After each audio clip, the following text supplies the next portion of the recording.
Boa noite, eu sou Isabela Macedo e hoje vamos conversar com o jornalista profissional e doutor em História Social, Marcos Gutermann, sobre o neonazismo no Brasil e no mundo.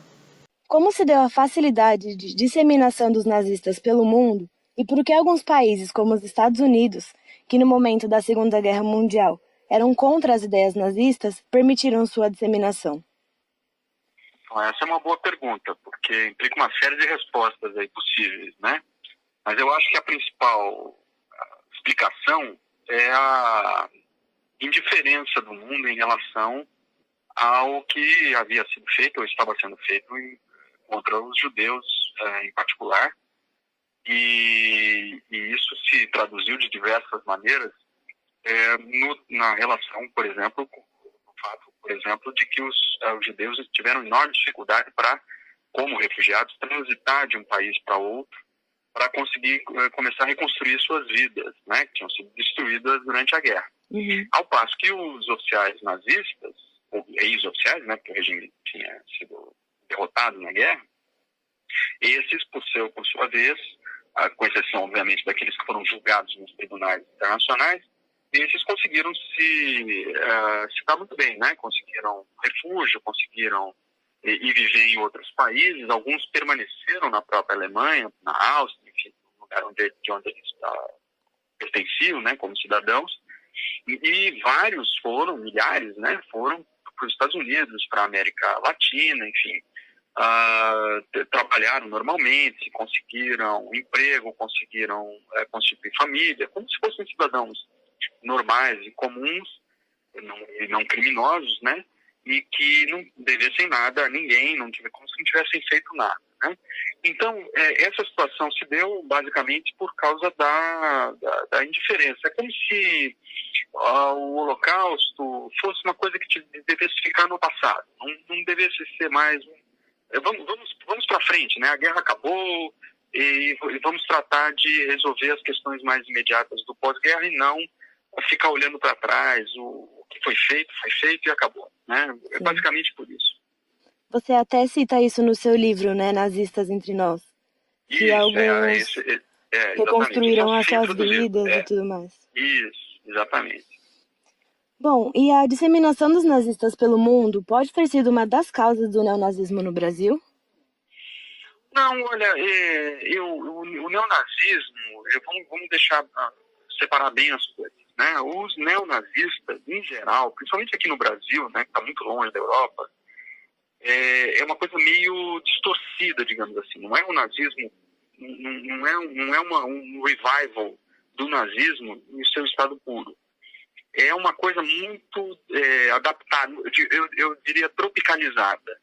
É gente que nem conhece direito o que foi o nazismo, mas enxerga ali na mensagem do Hitler, ou pelo menos do que eles entendem que seja a mensagem do Hitler, uma resposta para suas dúvidas ou seus dilemas. É gente que está perdida na sociedade, que não encontra referências, não consegue se localizar no mundo em que vive. E acaba abraçando esse tipo de ideologia que essas pessoas nem conhecem direito, né? Ao passo que nos Estados Unidos é um pouco diferente. Você tem ali um movimento nazista que é muito identificado com o movimento segregacionista branco, que nós não temos aqui organizado dessa maneira. Então, essa diferença tem que ser pontuada de uma maneira muito clara. Na Europa, você tem movimentos de extrema-direita que esses sabem muito bem o que estão fazendo em relação à política, enfim, são grupos muito insidiosos, né, que querem tomar o poder, querem ter influência nos parlamentos nacionais ali, enfim, para emplacar suas políticas segregacionistas e anti-imigrantes e tal. Ao passo que aqui no Brasil não tem essa representação. Hoje você tem ali, embora haja uma extrema-direita muito incipiente ainda, mas enfim, já está se organizando de alguma forma, mas nem de longe dá para chamar isso de neonazismo, né? Se a gente puder citar esses movimentos aí, Bolsonaro, essa turma, não tem nada de nazismo, nada tão evidente que a gente possa dizer, não, o fulano é nazista, nem de longe. E os grupos que tem são grupos, assim, muito pouco representativos. Então eu daria essa ênfase ao Brasil, embora a gente more aqui, e o interesse, obviamente, seja focado nisso, né? Mas, na comparação com o que acontece nos Estados Unidos e principalmente na Europa, assim, nós somos, praticamente não tem, são movimentos bem pouco relevantes aqui. E o principal motivo do surgimento do neonazismo no Brasil seria para tentar imitar os americanos? Não, assim, é uma coisa muito local mesmo, né? Tem uma coisa do ódio ao nordestino,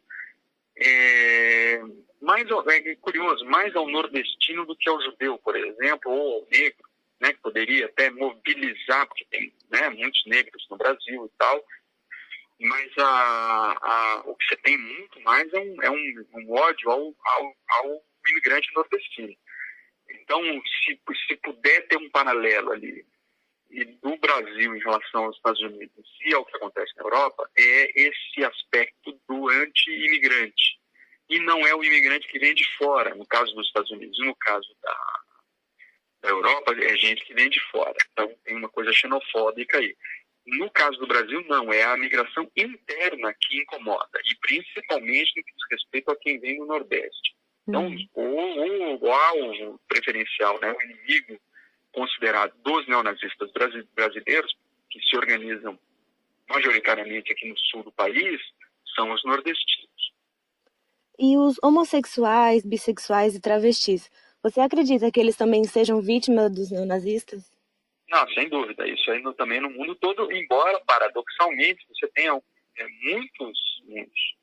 alguns, né, principalmente, é curioso isso, porque o movimento nazista tinha uma base homossexual muito forte. As SA, que eram as tropas de assalto, que precederam, né, a chegada do nazismo ao poder, porque em seguida o Hitler, quando depois chega ao poder, promove um expurgo e acaba com a SA, mas até então a SA era uma base com movimento não, eu não chamaria de movimento, mas assim, uma presença homossexual razoavelmente forte. E só depois o homossexualismo passa a ser um alvo, né, do nazismo propriamente dito na Alemanha. Aqui no Brasil, eu não sei dizer, mas pelo que a gente se informa, né, existe sim uma coisa completamente homofóbica e tal, porque denuncia, digamos ali, a fragilidade do macho e tal, que é uma coisa muito central no nazismo, né, do homem, do macho, né. E paradoxalmente, eu não duvido, embora não tenha como afirmar, mas eu não duvido, não me soaria estranho se entre os neonazistas brasileiros houvesse homossexuais. Ok. E na década de 80, o Brasil passou pelo regime militar, o enfraquecimento do milagre econômico, e isso gerou uma consequente perspectiva de futuro sombrio, que deu impulso ao movimento neonazista no país. Para você, qual é a relação entre a situação econômica do país naquela época e o surgimento desses grupos? Olha, eu não sei se eu faria essa relação tão direta assim. Em geral, você tem o surgimento de movimentos extremistas a partir de crise, né? Foi o que aconteceu, um exemplo matriz da coisa toda essa discussão nossa aqui, que é o surgimento do movimento nazista, o fortalecimento do movimento nazista na Alemanha, no entreguerras, quando você teve a grande crise da Alemanha, tinha a hiperinflação e tal.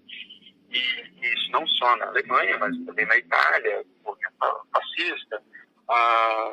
O mundo caminhou para a extrema-direita naquela época, justamente porque teve, depois da crise de 29 nos Estados Unidos, né, que espalhou a crise para o mundo inteiro, você teve ali um momento de questionamento do capitalismo, né, do mercado livre e da democracia. Tudo isso foi questionado.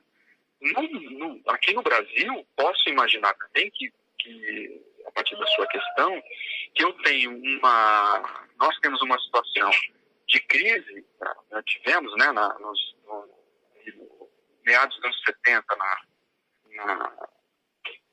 com a crise do petróleo, enfim, aqui no Brasil, né, que foi o começo do fim do regime militar, né, por conta da crise econômica. E aí eu não me surpreenderia se, de fato, grupos mais extremistas começassem a se organizar a partir dali, né? Como você mencionou. E você acredita que hoje a internet influencia na forma que os neonazistas atuam ou não?